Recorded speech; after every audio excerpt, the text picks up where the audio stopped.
Good morning and welcome to the PhD Student Info webinar, Tips and Tricks for Poster Competition. My name is Taylor Yarbrough, Program Coordinator for the Program Development and Outreach Team in the Office of Research and Innovation at the University of Texas at Dallas. I will be your moderator for today's session. Joining me today are Danny Lamb, Program Manager for the Program Development and Outreach Team in the Office of Research and Innovation, and Dr. Ben Colbert, Associate Professor, Department of Neuroscience in the School of Behavioral and Brain Sciences. Dr. Colbert and Danny, welcome.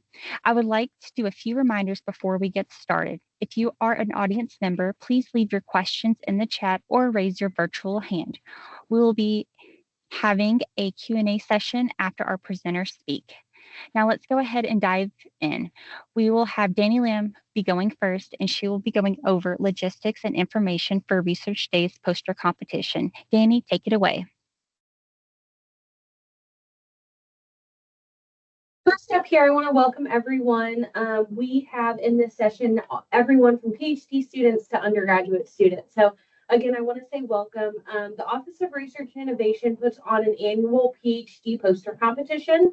It is PhD only. We do have a wait list for master's students. So if you are interested or your PI sent it to you, but you are a master's student, you can still go ahead and fill out the form to get on our wait list, but it does fill up pretty fast.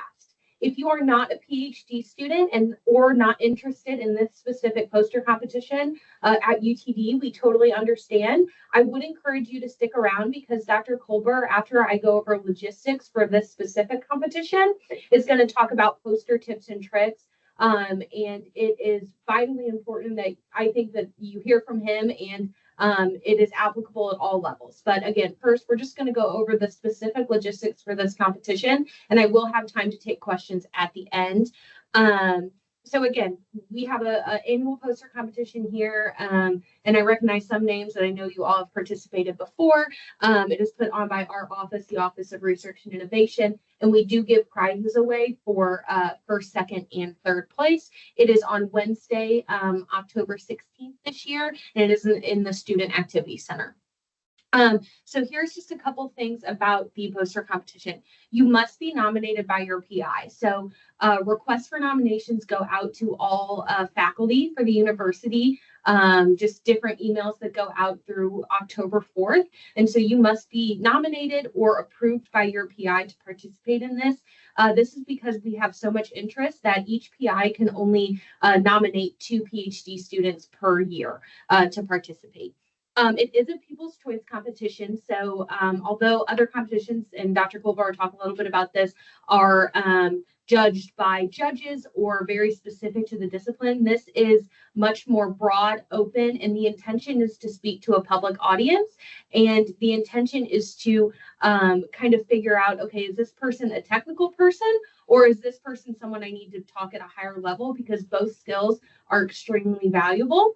And our VP for Research and Innovation, Dr. Joseph Pancrazio, really believes that it is important that we practice to get our science out to a layman's audience. So again, PI is coming and make sure that they nominate you as well. It's first come, first serve, so please get that information in. October 4th is our deadline. So if you are wanting to just hold a spot right now, but want to update poster information, that is okay. You can do that, but the last time any poster names or abstracts can be updated is that October 4th deadline. So if you just want to sign up, get involved, and then get on the list, and then send Taylor an update, that's totally fine as well. Okay, this is more information. I'm going to pass it to Taylor for this slide. Thanks, Danny. So we're going to go over the general time frame for the day and then also the pre-setup day as well. So we have 2 sessions going on. We have one in the morning from 9:30 a.m. to 11:30 a.m. And then we have one in the afternoon from 1 p.m. to 3 p.m. You will choose one session and you will be on site for the entirety of the session. So meaning that when you register on the MS forms that we will be sharing out later, you will say that you want to have the morning slot or you want to have the afternoon slot. And then when you are there that day, you just need to be there from that 9:30 to 11:30 a.m. time frame or the afternoon time frame. And then after that, you are free to leave. But we will have a award ceremony following from 3 to 4. So that would be a great time for you to come and retrieve your posters, as well as check out and see who got the most people nominating them. Also, we have the poster setup day, which is the day before. So that is from 2 p.m. to 4 p.m. And this is all going to be in the activity center near the bookstore. So you'll see Danny and I, as well as our team, being there to help point you in the right direction of where you need to be. It is important to print your own posters for the showcase. We have resources and templates that we will be sharing with all who register for the session. Posters cannot exceed 36 inches high and 44 inches wide. The sizing is for a specific reason. If you print a too big of a poster, it will not fit on the board. We generally like to have 2 posters on each board. That way we can fit more posters and more people can participate. Danny, next slide.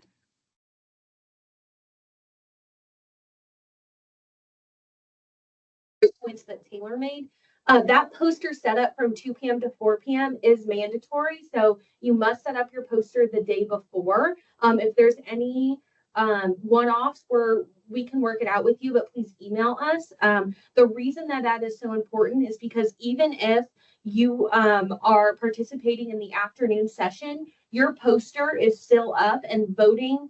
You can still be voted for in the morning. So it's important that you want to leave your poster up for both sessions. And then the other thing I want to say as well is that poster retrieval and awards is as mandatory as it can get.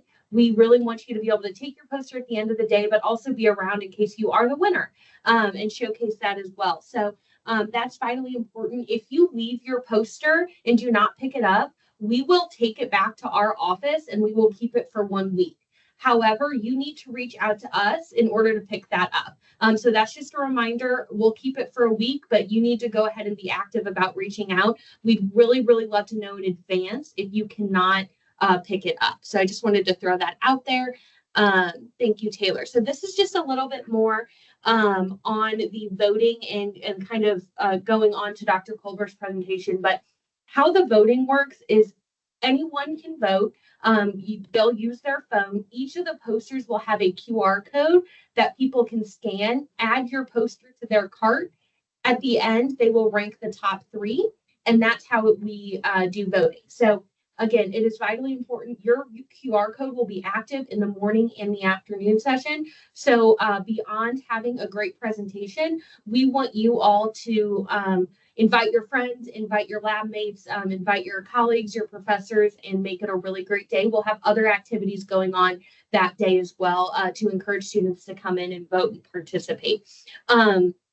A note here, and again, this is kind of transitioning to Dr. Culver's presentation after I take some questions, if you have any, but it is a people's choice. So you can get an audience member who, like me, I am not a technical expert. I'm going to need a high level overview, or you can get someone like Dr. Culver, who is a technical expert, but in his field, right? So it's important that you understand, and you can even ask Dr. Culver, go over this, ask, what kind of overview can I give you? And it's important to have that technical information, but also that really high level information is vital. So I wanted to throw that out there.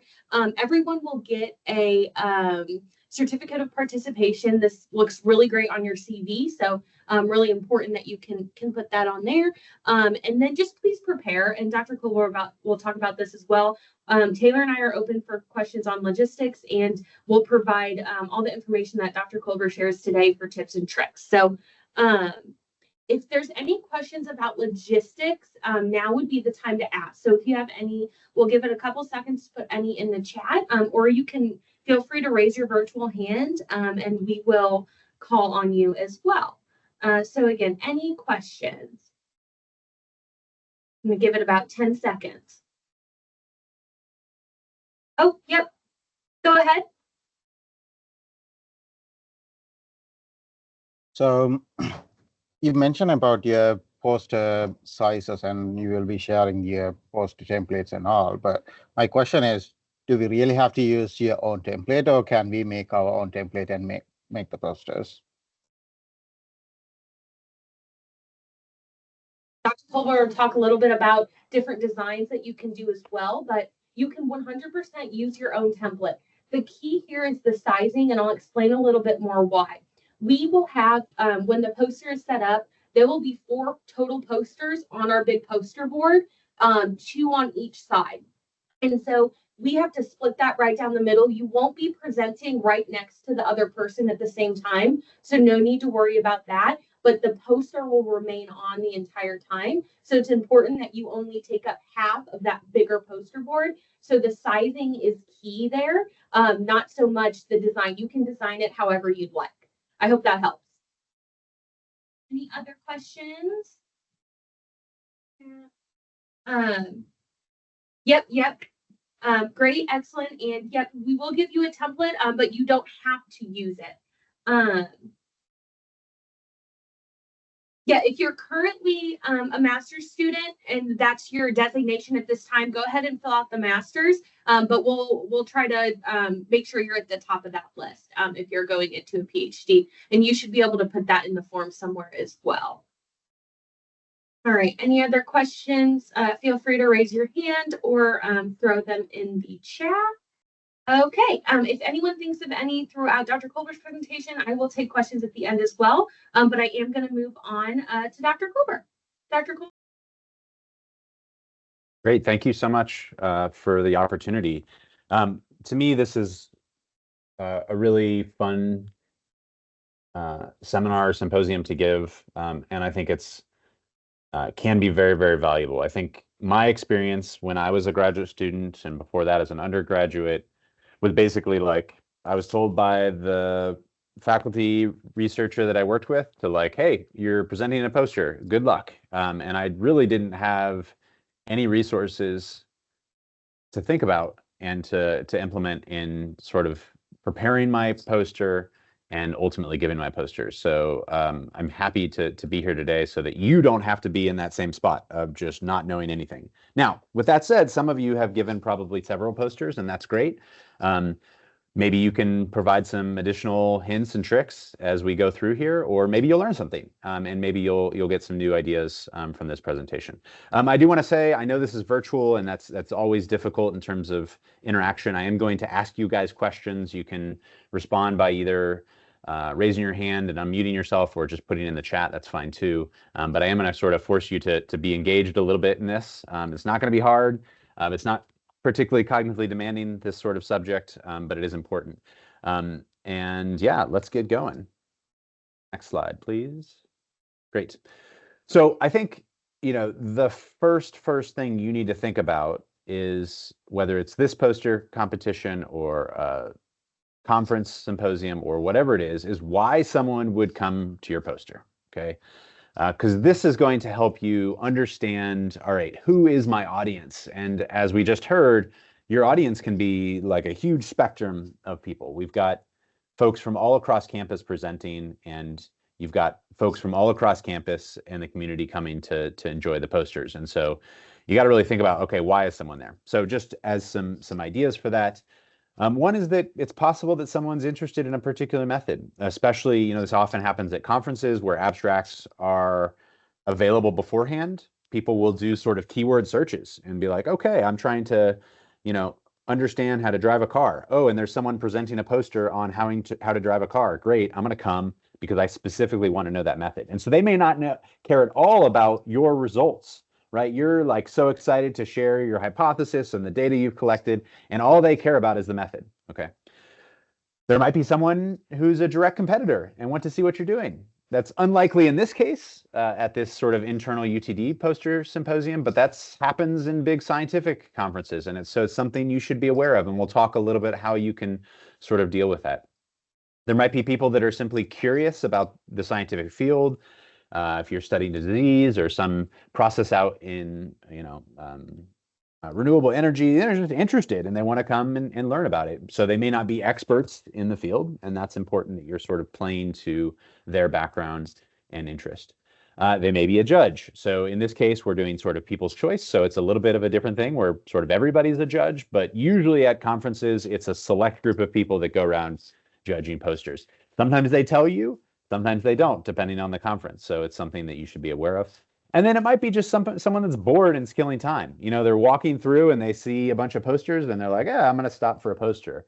This happens to me all the time when I'm at a conference. So I might, be going to different oral presentations, and then sort of in the middle, I'm like, you know what, I'm going to swing by the posters, and I'm just literally, I have no destination, no specific poster in mind. I'm just walking through. And that's really important to think about in the context of, all right, how do I design a poster that is sort of visually attractive to a random person that's walking by? Because you never know who those random people might be and what sort of connections you can make through it. So, and you could probably come up with another half dozen or more reasons why someone would come to the poster, but it's good to think about. And this changes with regards to the different conferences that you might be attending and presenting at. So it's important to think about this every single time you're presenting a poster, even if maybe you're recycling a poster. Maybe you've already used it before, but in a different environment, you're going to be using that poster in a different way to communicate your research. Okay, next slide, please. Okay, so there's two extreme philosophies for preparing a poster that you should think about with regards to where you want to be. Okay, so one philosophy basically says you should build the poster so that you do not have to be there for someone to walk through the poster. In other words, they could sit there and read everything, all the methods details, all the details for the captions in the graphs, everything, all the details are there so that basically you don't have to be there. Okay. This is sort of the total hands-off approach to presenting a poster. So that's one sort of extreme. The other extreme is building a poster so that you have to be there. In other words, if you were not standing in front of that poster, your poster would basically be useless to most people, except for maybe, someone in your lab or someone who's a total expert in the field. Okay, so I don't think that either of these positions are necessarily the correct position. I think there's somewhere in between that you should angle for, but it depends on the poster conference or competition. And different philosophies and different labs have different philosophies with regards to sort of which end they tend to go to. I personally sort of prefer a little bit closer to the second bullet point here because I want to engage with the audience, right? For me, a poster is about getting feedback on the science, about, getting ideas for the next experiment that we should run. And so if I don't actually have to be there, then it's possible that someone comes to the poster and doesn't engage at all with me. And to me, that's not really why I'm doing that. Okay, so it's very selfish, but I want to engage with audience members. I want to walk them through. I want to answer their questions. And so I'm a little bit towards the sort of side that it would be sort of difficult, not impossible, but a little bit more difficult for someone to walk through. They're going to have questions, and so they're going to sort of, and I want to say forced, but essentially for them to really understand the poster, they're going to need to engage with me. Okay. On the other hand, sometimes you build a poster at a conference where the poster is up for like a week and you're only there for an hour. And it's sort of built that people should be able to come and engage with your poster even when you're not there. So in that case, you might go a little bit towards the build the poster so you don't have to be there so that for that 90% of time when you're not there, people can still engage with your work. So again, you should think about, for this conference, what it really means. I mean, I think you're going to be there for the conference, so I think you can sort of, you don't have to have every single detail on there. You can rely on yourself to fill in some of those details. Okay, next slide, please. Okay, so this is the engagement part. Like I said, this isn't cognitively demanding, but I think it is important for you guys to realize that even if you've never given a presentation at a conference, even if you've never seen a scientific poster, you probably have an idea of what you would like or dislike in a scientific poster. Okay, so I'm going to just open this up. You can put it in the chat. I'll read your chat responses. If anybody wants to raise their hand or just unmic themselves, you don't have to turn on your camera or anything. Tell me what you like and what you don't like or dislike in a scientific poster or in a scientific poster symposium. What are things that you enjoy in terms of the engagement or not? What do you like about visuals? What do you like about the amount of information? Are you more on the I need to be there, or are you more on the side of no, I don't need to be there, I want to have all the detail there? Okay, go. Now I'm just going to not talk and it's going to be awkward. I will kick us off, but I do need Thank you. y'all's engagement. I like easy to read text. That's very helpful for me if I'm listening and reading. And I also like something on the poster that engages me. It doesn't have to be a crazy graphic, doesn't have to be a crazy colorful thing, but something that I look at the poster, it's visually appealing and it wants me to come up to it. So that's what I would say. Yeah, so I really like that. And notice the easy to read text and the something engaging are two different things. Rarely is the text the engaging thing, although sometimes with a title or something, you can get text that's engaging. Now, when you said easily readable text, what do you mean by that? Are you talking size? Are you talking about the language? What are you sort of talking about? Both, but I was referring more to the size and the font of the actual poster. But for me, as a person who's not a technician, something that's readable that isn't an equation is helpful for me, right? But I'm not going to tell you not to put an equation on your scientific poster. However, the text that I'm reading probably isn't the technical jargon. Yeah. And that's a sort of good point, that you can have people engage in your poster at different levels. And sort of you can, you just need to appreciate that that's a possibility when you're sort of preparing yourself and practicing for how you're going to engage with an audience member. And we'll talk a little bit about some of my tips there. Okay. Someone else. Okay, so Douglas here says, I personally like how it forces you to boil down your research to the key points and findings that are most vital for an audience to understand. Yeah, totally. Like from a presenter perspective, especially if you have like a full project, like something that could go into a publication or be a publication, saying, okay, I can't present my entire publication. I need to really, really drill down to the most important findings, the most important bits of introductory material, methods material, so that I can, get someone to engage with it in a pretty short amount of time. Yeah, great. That's a really good point. It's a useful exercise to simply design a poster. Totally. We've got another comment here. I enjoy a poster with lots of figures. I also appreciate posters that are understandable at a surface level when I'm reading on my own, but that invite me to ask the presenter questions for a deeper understanding. Yeah, absolutely great. And I'm definitely on the same. Danny says, I also like it when the researcher tells me why this topic is important to me or the world, right? Like the biggest thing, right, you should always think about when you're presenting your work is who cares? Why does anybody care about this research? And there's an answer for every bit of research. It doesn't matter how basic science and detailed and nuanced and idiosyncratic it is, like there is a reason that people should care about it. And you need to think about what that's all about. We've got another one here, a proper introduction. So again, why this topic and why is that outcome important? So again, coming back to the idea of like, why is this research important? And the outcome that you found from your poster, how does that change the field? How does that move our understanding of that disease or that chemical equation or whatever moving forward? Great. Is there anything people don't like? So something that like when you are going through a poster session and you're like looking to stop, you like, nope, moving on. Again, but you all have to come with me. I don't like, as someone who's, running the competition, as well as I want to hear as many people as possible. I will stick around and hear your whole spiel, but I'd like the 1 minute version instead of the 7 minute version, right? That's just my personal preference. But if you say something interesting in the 1 minute version, I will ask you a follow-up question, right? So something I don't necessarily like is kind of the 7 to 10 long minute version of a poster, but that's just me. Yeah, great. And I'll talk a little bit about sort of how you figure out whether you're dealing with a 1 minute version per audience member or a 7 minute audience member. So yeah, great. All right, we'll give this another 10 seconds. Any final things you don't like in posters?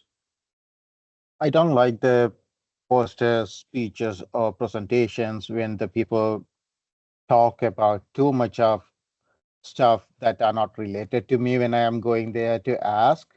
So I don't really like that. So I am there just to understand what you are doing and what the specific reason you're presenting this and what matters to me. But if you are telling me each and every step that you are going through in the lab, I don't like that to hear from you because I'm Yeah. coming there to listen to your presentation, not your struggles going in the lab, you know? Yeah, great. So like keeping on message is really important. Yeah, for sure. We had a comment about too much jargon, too much specialized language, basically, that makes it harder to engage. And then let's see a comment. I saw a poster that showed methodology and results, but didn't put the background of why the research is important, right? It's like, okay, great. Like your methods are great, your visuals are amazing, but like, again, who cares? And then I don't like long paragraphs. Rather, short bullet points are much better and easier to read. Yeah, all amazing points. So one of the points of having this discussion, even though I know it's a little painful because it's virtual, is that I want you to realize that you actually have, even if you've never given a presentation before, a poster presentation, you already have ideas of what works and what doesn't. And these are all sort of common ideas. So what I want to do now is go through a couple examples. So let's go ahead and look through some examples. Next slide. So this is from PhD Comics. If you've never seen PhD Comics before, they're brilliant, and they hit basically, if you're working on your PhD or master's degree, they sort of hit on every single aspect of science. And I'm sure if you've done scientific posters before, you've seen posters like this, that it basically is like a journal club paper that is cut and pasted and put in a poster format. And it's really aggravating when you see that, especially when it's actually something that you would go to. Like you're really interested in the science, but you're like, boy, if I show up there, I'm going to be talking to this person for the next 30, 40 minutes. It's really painful. Okay, let's look at some real examples now. So here's a poster that I pulled from a conference years ago. Somebody gave me the information. I've sort of taken away the authors so that we don't embarrass them and we can talk about them.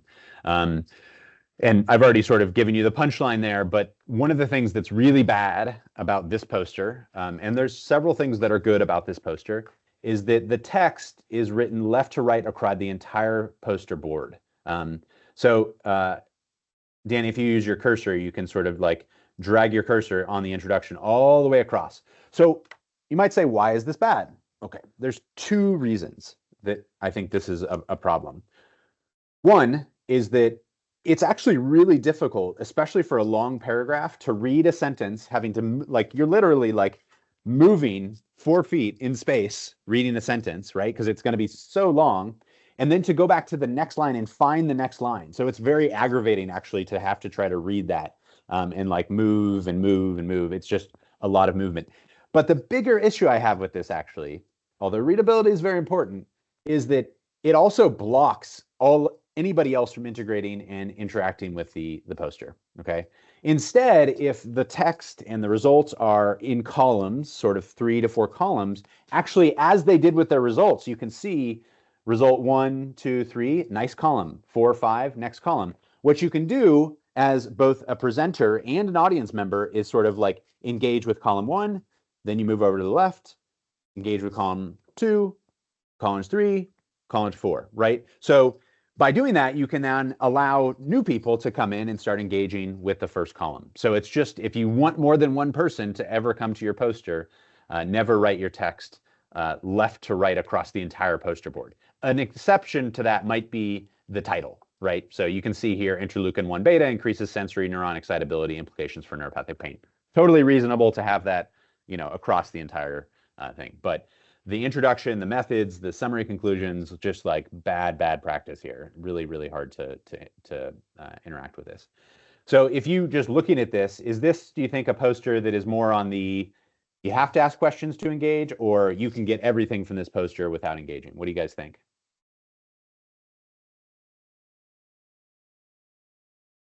So raise your hands, just use your raise your hand. I'm not going to call on you. Raise your hand, use the raise your hand function if this is, you think, someone who is building the poster so that you as an audience member would have to ask them questions and engage in the poster.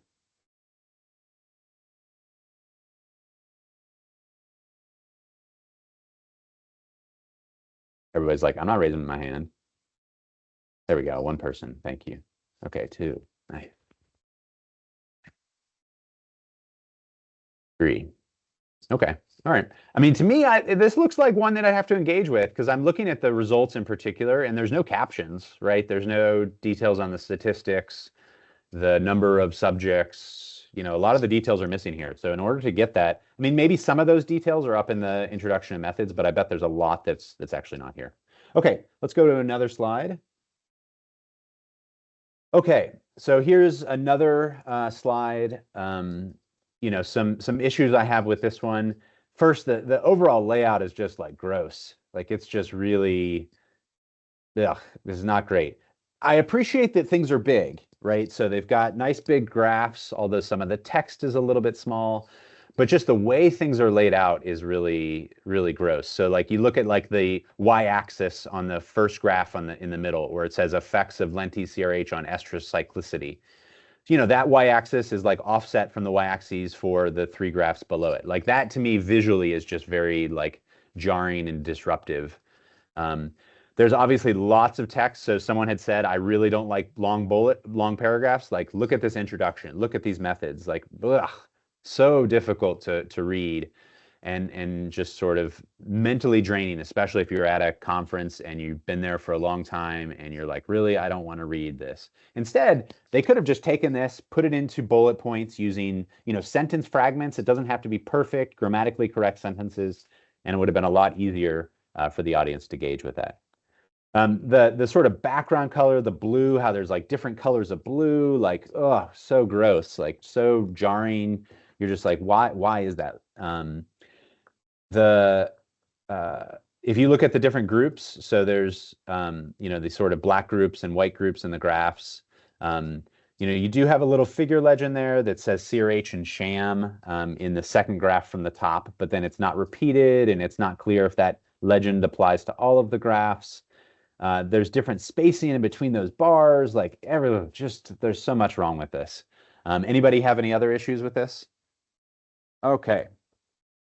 So here's a poster that has things laid out in columns. We've got some bullet points in the introduction instead of long paragraphs. Big fonts, which are good, sections that are clearly labeled. Okay, introduction, methods, results. But there's very little text here. So there's very little context for really important details, like the number of subjects, for instance, in these graphs. So if you look at result 1, where it says control and CEA, GR, knockout mice have equivalent freezing during training. So it's a sort of middle column all the way at the bottom. There's no number of subjects, and number of subjects is really important. Are we looking at one subject or are we looking at 50 subjects? So those are really important sort of experimental details. There are some p-values. You can say there's a little asterisk next to some of these graphs as p is less than 0.01 in the result number 2. But what was the statistical test used? You don't know. And that's an important factor to consider when you're thinking about, okay, is this sort of reliable data or not reliable data? Any additional questions, comments on this one? Okay. Let's move on to the next one. Okay. Here's an example of someone basically putting an entire paper into a poster presentation. And one of the things I'm going to talk about in a moment is sort of this idea of preparing a short, medium, and long presentation. But even the long presentation is maximum for someone that really wants to know all the details, 10 minutes. And there is just simply no way that anyone could get through all of the information in this poster in 10 minutes. They could do broad overviews, of course, and get through it. But like the actual details here, there's no way they could get through. So to me, this is a situation of simply too much data on the poster. We also have lots of text. We've got really, really small fonts. So, and I'm not even talking about the text in the figure legends or captions, but like on the actual figures themselves, like on the X and Y axes. Like I bet you guys, even if this is zoomed in on a giant monitor, probably can't see most of that text. Now, some of that is because it's a PDF, right? It's not an actual printed out poster. I'm sure on the actual printed, you could go and get a magnifying glass and read these, but this is a problem. So I always want to think about the font size such that people can engage in most of the poster from 5 feet away, okay? Because the whole idea here, you want to draw people in. And if they see this, if I saw this from 5 feet away, the only thing I can see is the title. And so if I don't know exactly what all these different words mean, and I'm 100% interested in that subject, there's no way I'm engaging with this poster. And so I want to have at least the titles of the little blocks big enough that I can read it, a couple meters away from the poster. Okay. What else do I want to say? I think that's about it from that one. Okay.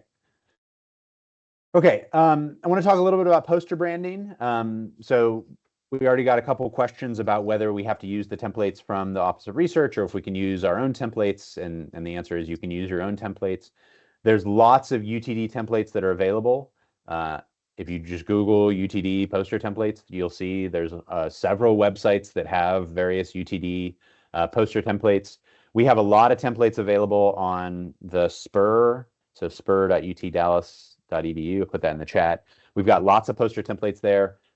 Pay attention to the sizing. You may have to resize them. We've got PowerPoint templates. We've got people use Canva now, which is an online program. I like to use Illustrator. Some people use InDesign. A lot of different software programs that you can use. You can get high resolution UTD logos. One of the things I would suggest to you, though, is to talk to your lab, talk to your faculty research mentor, and ask them, like, what do people usually use? And they might say, yeah, it's personal choice. And then you might go to the rest of your lab members and say, hey, what do you guys think about creating a consistent layout for our lab? So what's really fun about this is if you go to a big conference, and I do this with my lab, we go to what's called the Society for Neuroscience. There's 40,000 neuroscientists there. We try to always present in the same sort of section during the conference, and all of our posters look the same. So people can look and be like, oh, look, the Culber Lab has 5 different posters or 5 different research areas, all with the same poster. So it sort of gives you almost like a brand that you can use. So what I'm showing you here on the left is an old template that I used to use at my old university called Duquesne University, and then a newer template that we've been using here at UT Dallas. Okay, so before we go on, I just want to point out just a couple important aspects to the poster layout that I have on the right that I like. So one is that we have big fonts for all of the sort of subheadings: introduction, objectives, results, materials and methods, conclusions, references, acknowledgements. We use big fonts for our title. We use big fonts for our authors. So, you know, you may not realize this, but people will come to your poster because they see your name. They've read your papers before. They maybe don't recognize you or don't know you, but they'll recognize your name, or maybe somebody else that's an author. And so it's actually really important to have people's name on the posters in a way that can really be read easily. We've got our information organized in columns, so introduction, then objectives, then materials and methods, then results. And we change this depending on how much methods or how much results we have. Sometimes we use the entire middle column area for results. Sometimes the conclusions are conclusions and future directions. So even though it's a lab template, we have a lot of flexibility in the lab to sort of modify it as necessary. Again, you want to always think about that your fonts are big enough that they can be read from sort of 5 feet or 2 meters away. Okay, now we can go to the next slide. There's always evolution happening in poster design. And so there's this website, Animate Your Science, or animateyour.science. Best examples of scientific poster, has a really nice blog. And these are just 2 examples that are sort of some, can we go back? Yeah, sort of 2 sort of new versions. And you notice in both of these versions that they have some big visual, like, whoa, like I'm gonna go to that. So imagine if you're walking around the competition in October and you saw this poster on the left with this giant crab, like what? And then the title, Sizing Up the Crab Invaders. Like, to me, if I'm just wandering around, just sort of picking random posters to go to because I'm just a scientifically curious person, like this is a very attractive design to me. But it also allows, you know, information to still be presented. They can present graphs and you're sort of not losing out on the ability. But that central visual can be really attention grabbing. It doesn't work though in all cases. So, and that's why I called this sort of a radical option, because it is a departure. And then the version on the right here, you can see sort of, it's got this, again, sort of big visual, this big block of cheese that is sort of just striking. And it's just sort of an interesting way to sort of get the attention of an audience member. I've actually seen someone who did this, but instead of having a big picture like that, they actually had an iPad that they had Velcroed to the poster. And so it was an iPad playing a GIF, basically 3D animation of what their, you know, the point of their poster was. And that was just like, whoa, that's cool. And I went over to it. I thought that was a really engaging method. If we go to the next slide, this is another thing, another sort of idea behind posters that I think might be a little bit too radical. So the poster on the left from Michigan State is the original poster, and the poster on the right is basically a new version of that poster. And the idea behind this theory, and you can watch this YouTube video on this philosophy, is that it sort of just gives you the take-home message, right? So it's like the take-home message, big and bold in the middle, item level analysis improve the predictive accuracy of an existing situational judgment test. You can scan the QR code, you can access all of the graphs and all of the data on the poster. There's still a little bit of information on the sides, but it really forces someone to come and engage with the poster presenter only if they're really big into either the title and then followed by the take-home message of the poster. I've seen this done. I actually, when I watched the YouTube video originally, I was like, oh yeah, I think I can get on board with that. But actually in a conference, I was kind of like, I'm not that into it. I think when I got there, I was like, I actually want to see the data. And to see the data, I then had to scan it with my QR code and then like zoom in on my phone to see the graphs. And I was like, yeah, this is not actually useful in this context. I will say though, I have seen posters like this where I was like, yeah, I don't actually care about that take-home message. I'm going to keep walking.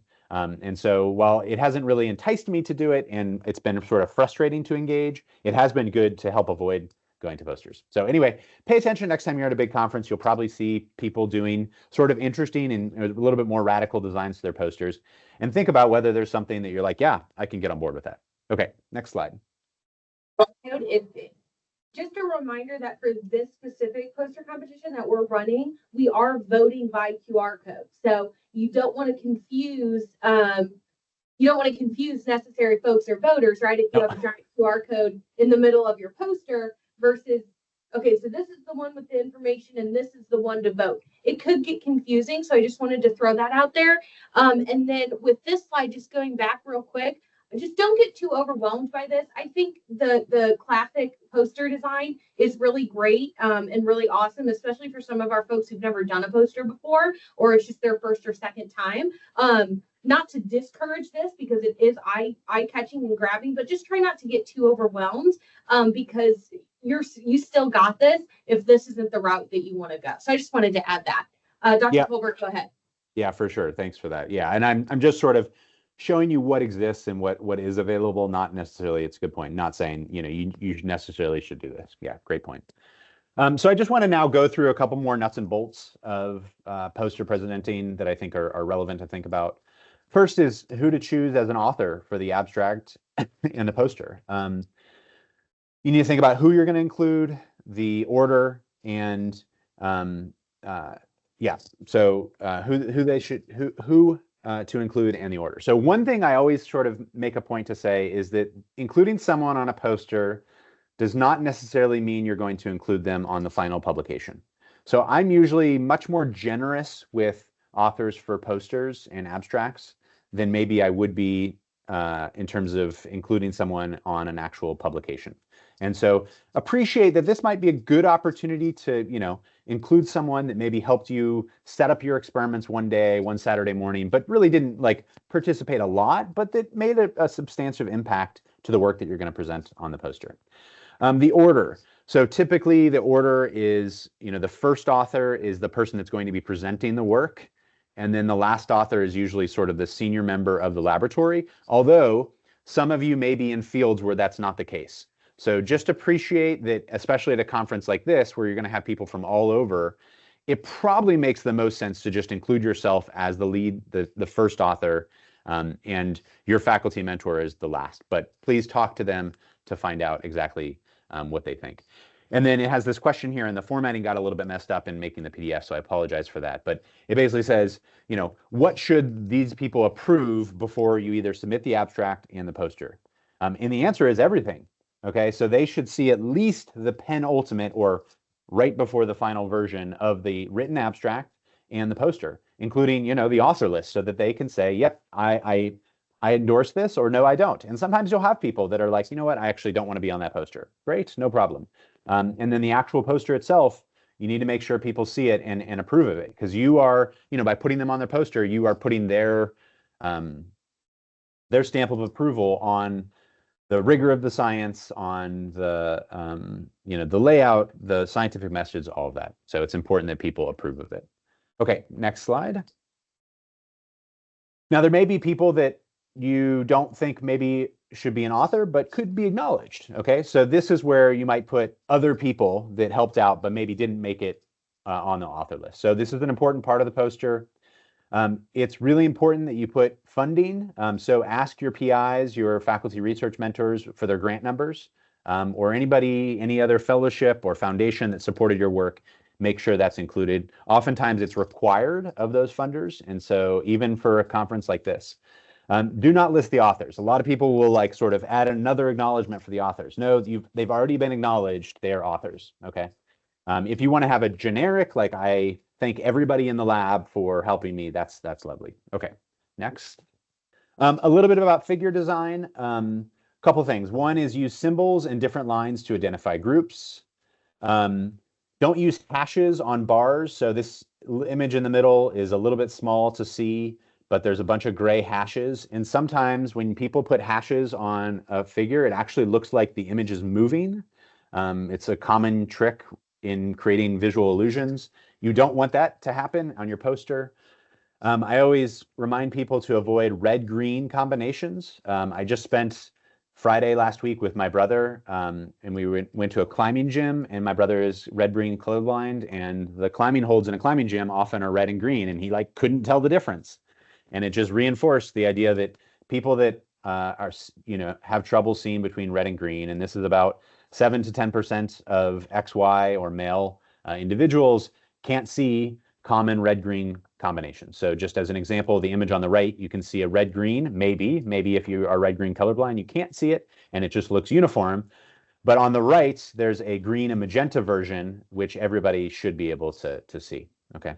There's actually this website here that will simulate your images. You can upload your image and it'll tell you what they look like to different colorblind individuals. And you can actually create a PDF of your entire poster, upload it, and see what would be difficult. And then the other thing I want to mention is that rigor and reproducibility are a critical part of scientific communication. And it starts with poster presentations. And you need to be clear about the rigor that you completed your experiments on your poster. And so there's actually several different sets of notations that exist so that you can say, hey, this was a study that was done using randomization to assign subjects. We did experimental blinding to limit bias. We used power calculations to determine sample size. All these different elements that are important in thinking about how rigorous was the science. You can actually add little figures on there. And maybe at the very end here, I'll add a website, if I can find it real quick on Google, that has some really clever logos for indicating, yes, this was done randomized or blinded. Or you can just put, this was done randomized and blinded. You can use those words. But I think it's actually an important part of sort of proving to people that the work that we're doing is rigorous in a transparent way. So if it wasn't done blinded, you can put done unblinded. And what you're doing there is you're letting the audience know, like, hey, it's possible that some unconscious bias snuck into the data collection or the interpretation. Okay, next slide, please. And we've got just a couple more slides here, and then we'll hopefully have time for a question or two if anybody has any questions. Okay, so you're going to put together your poster, and you need to think about what you're going to do before you get there. And a lot of people forget this, and then they end up rambling, and they become sort of incoherent. So I suggest to people that you prepare and practice a 30-second, a 2-minute, a 5-minute, and a 10-minute version of your poster.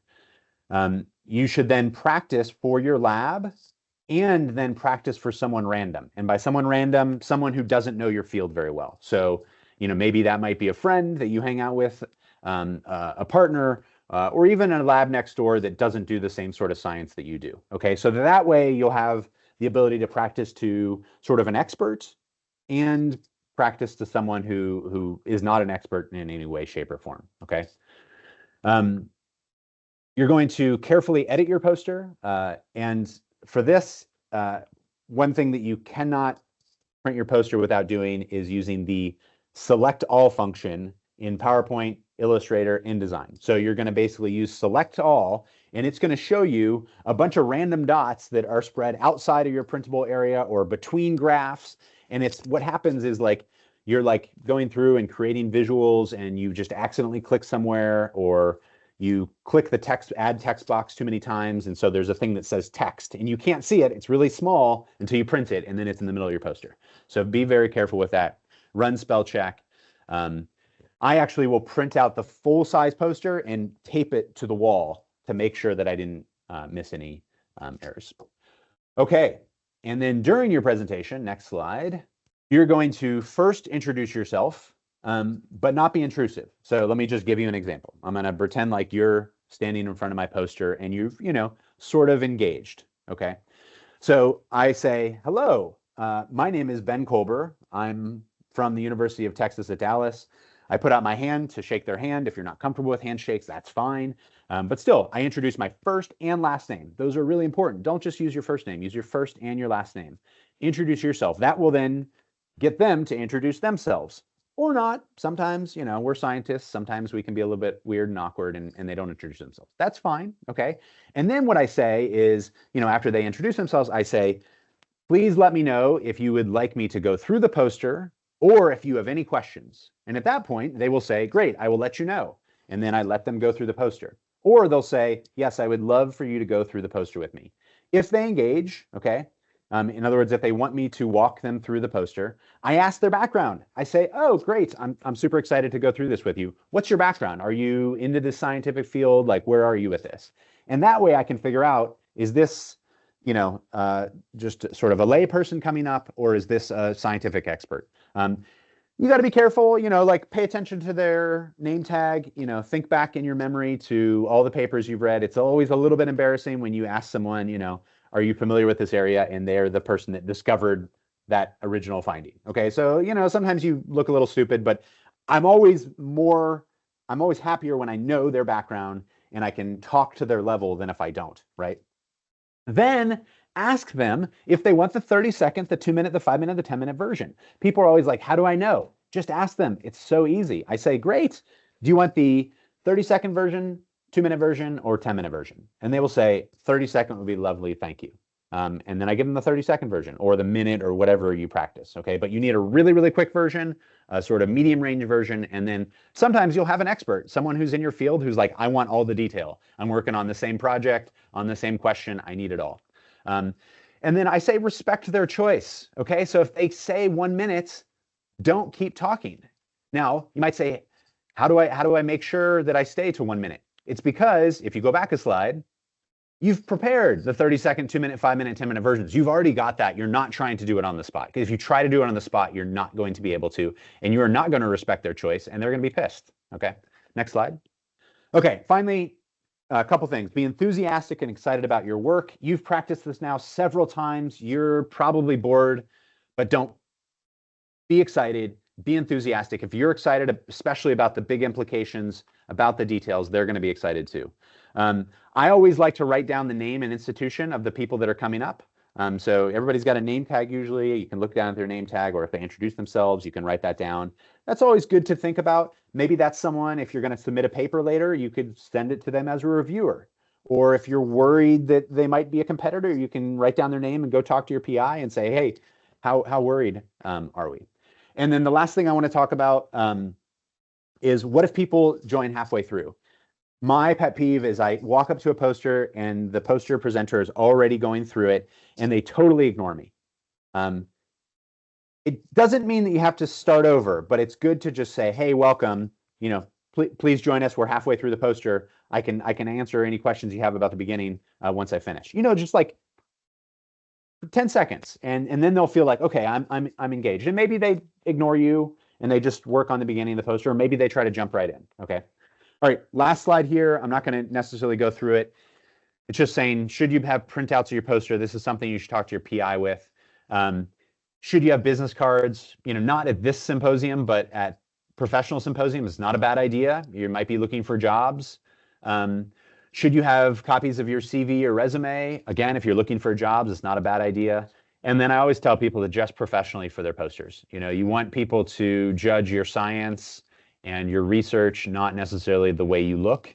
I know that sort of is a little bit crippling to people's individuality, and I don't mean to do that. But sometimes it's easier to just sort of blend in visually so that you can stand out scientifically. Okay, I'm going to stop there. We're sort of out of time here. If anybody does have any questions or comments, I'm happy to address those in the chat, or you can unmute yourself. Yeah, any questions or comments? And you can be like, I totally disagree with everything you said. That's fine. Really great time to ask one of our amazing faculty members questions. We don't always get this opportunity, so I'm just throwing that out there. Yeah, and if you have a question that you're like scared to ask your faculty mentor about, like you can ask me and I'll tell you. Okay, I'm going to give it.